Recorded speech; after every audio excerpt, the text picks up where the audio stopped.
We have been wanting to work with local chefs forever. There was a national movement called Chefs Moves to School, and we finally decided we have to do it. We are so fortunate to have on our staff a young lady named Adrielle Zahnizer, who's not only a registered dietitian, but also a Johnson & Wales trained chef. With Chefs Moves to School, what we're doing is we're bringing in local chefs from the community. They're working with teams of students to create recipes that potentially could go on our school lunch menu. So the chefs have been working with student teams for anywhere from 5 to 15 students to develop recipes that are kid approved and kind of chef inspired.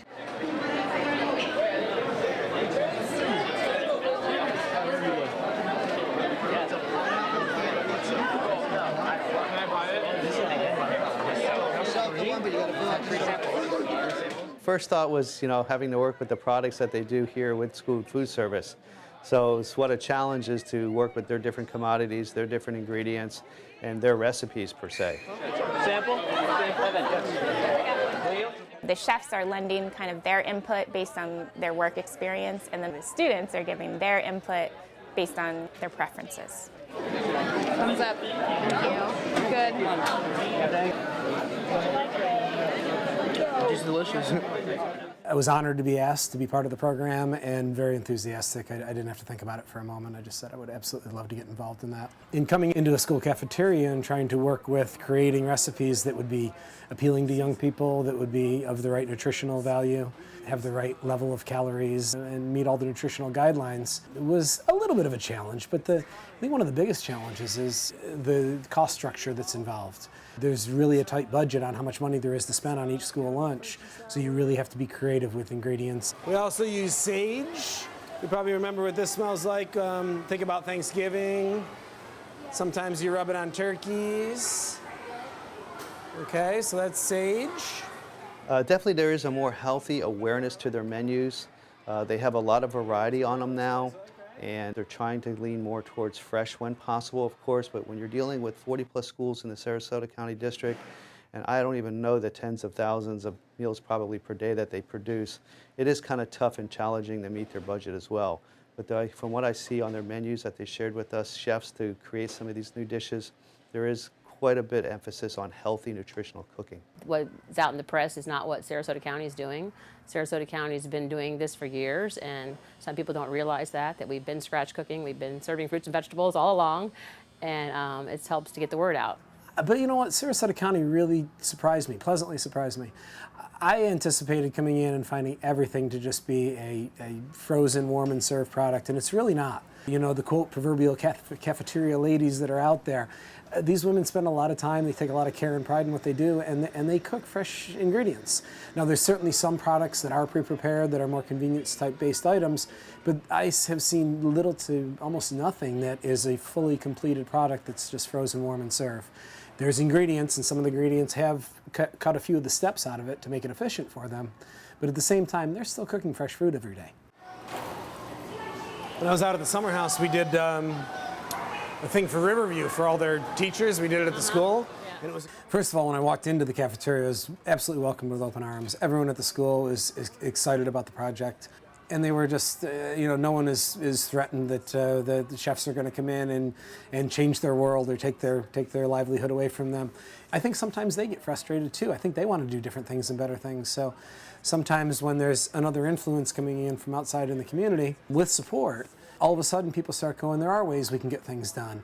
So no, Mary, who runs the cafeteria here at Phillippi Shores, and her team have been fabulous. I mean, I walk into the room and smiles and what do you need and how can we help and what would you like, and just really, really open arms. Well, just the things that we have to use, we get government commodities, so we have to change recipes up a little bit to make them fit our guidelines, and kids have to have a certain amount of protein, a certain amount of vegetables and things per day. And you have to mass cook. You're not cooking for 50 people or 100 people, you're cooking for 400 people or 500 people. So he was kind of shocked that we don't have stove tops. We have to cook in big giant tilt skillets and stuff like that.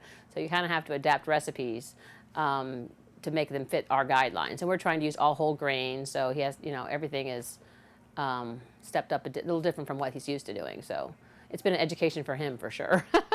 We want to share the school food service industry and the child nutrition industry with the chefs in a different food service industry. They're completely different, and that's something I learned when I came into the program. It's not the restaurant world, and there's very specific measurements, there's nutrients that we have to meet, there's a lot of regulations. So we want to share what we do here with the outside, and then also take what they have to give to us. The chefs offer a fresh perspective. They have, different skill sets that maybe some of our staff don't have and that we could learn from.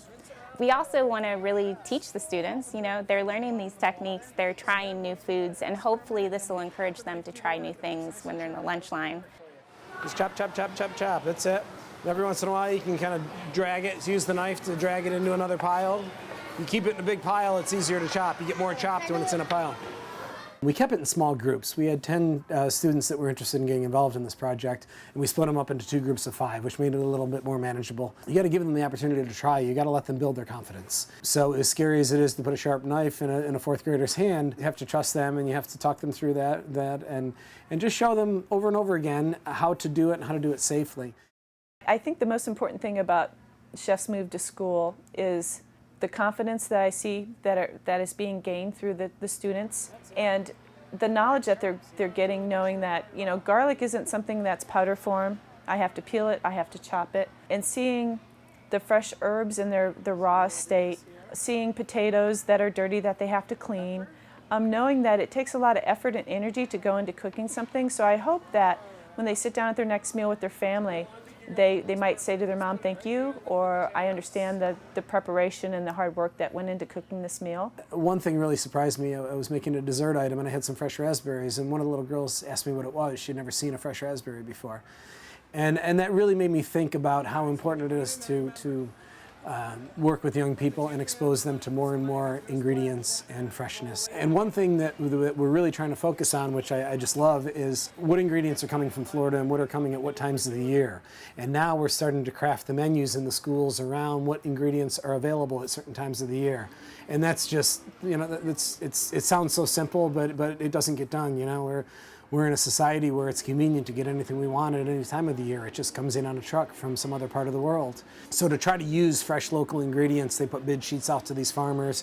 They're selling to the schools what they have in surplus because it's their season. So now we can get really good ingredients different times of the year, but at an affordable cost, which is great. So I kind of worked backwards from there. I kind of scrapped all the recipes I started with, and I went to what ingredients do we have, what do we have available, and what do they keep in their kitchen on a regular basis? Because the last thing I want to see is to come up with some great recipes, but then have them not be used because it's either too difficult to get the ingredients or they're too time consuming. So we tried to keep the recipes simple, and we tried to use ingredients that they can work with. Okay, one of the things we want to do is everybody go around the front and read the title, because when people come up, even though it's there, if somebody doesn't see the sign, they're going to ask you. And what are you going to say it is? Chicken roti. Right. And let's start with you. What's the first ingredient we have? Whole wheat protein pasta. Very good. Second ingredient? Fried chicken. Diced. Diced chicken.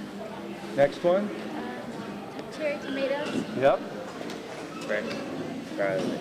Right. Light herb block. So what you want to do is you want to memorize that because you cooked it. It's your recipe. I get the credit. It's usually the case when the chef is in charge. You do all the work and I get the credit. So the gala will be kind of a culmination of everything that we've done. It'll bring the students and the chefs together. Our goal there is to now present this to the community and to show, what awesome, fun, exciting things we're doing here at Sarasota County School Food Service. I hope that it shows them that their children will get great food coming out of the cafeterias, and that everything the tide keeps rising, and the quality of everything just keeps getting better and better. We actually had students serve other students, and I thought, ooh, this might be embarrassing for them. Maybe they don't want to do it, but as soon as they got behind the cafeteria line, all the students wanted to know when they could have a chance to help. These are certainly life skills everyone needs just to prepare a snack at home, or teaching these kids, they're going to be able to share the skills that they learn with their parents. We have one student that is from another country, and she grew up cooking. She grew up in the kitchen, and she came in and just chopped right away with the knife. She knew how to do everything, and she does this regularly at home, and a lot of our students don't have that opportunity. So very basic skills, but really needed, I think, for anybody, no matter what age. You did 159? 105. 6? Because you need 1.5 cans. And right, very good point is that they have to know math definitely. In fact, we use pre-algebra math in culinary arts. So if you're not at that level already in high school, when we get the students, it's a challenge for them. We're constantly calculating either up or down in a recipe depending on whether we're making it smaller or increasing it. Nutritionals then are affected that way as well. Science is a big part of what we do too, especially with the baking end of it when we're dealing with chemical compounds for the leveling agents. That's also a big player with what the students have to do and how they think. So definitely a academic based as well as just not coming into the kitchen and cooking. And also to just, let the students shine, let them be proud of what they've created, encourage other students that might be there or might hear about it to get excited as well. So we're hoping that branches out to all of the children, to the community. We just want to share what we're doing.